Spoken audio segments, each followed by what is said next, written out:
Prime Minister and his fellows, because he will be found. He. There are cases already being prepared.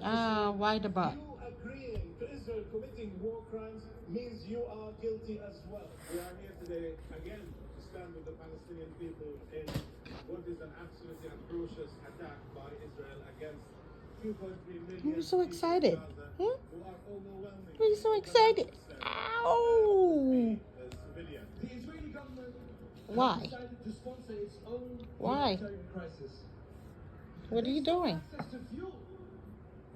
They have stripped Gaza of all necessities. Families in Gaza have no water. As we wave the Palestinian flag, let's hear it for the people of the West Bank, for the people of Gaza, Why? the people of the refugee camps, and say very bluntly to our political leaders in this country, do not condone war crimes, do not condone the starvation and the denial of medicine to desperate people in Gaza or anywhere else. If you believe in international law, you believe in human rights,